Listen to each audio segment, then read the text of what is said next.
ତୁମେ କେବେ ଭାବିଛ କି ଯଦି ମନ ପଢ଼ିପାରିବ ତେବେ କ'ଣ ହେବ? ଜଣେ ବ୍ୟକ୍ତି ହସିଥାଏ କିନ୍ତୁ ଭିତରେ ଦୁଃଖର ଝଡ଼ ଥାଏ।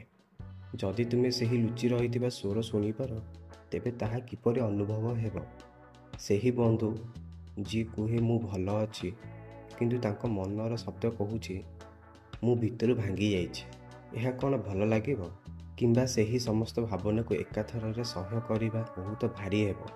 ଆମେ ଭାବୁଛୁ ମନ ପଢ଼ିବା ଜୀବନକୁ ସହଜ କରିଦେବ, କିନ୍ତୁ ସତ ହେଉଛି ଆମେ ମଣିଷମାନେ ଆମର ନିଜସ୍ୱ ଭାବନାକୁ କଷ୍ଟକର ଭାବରେ ସମ୍ଭାଳି ପାରିବା।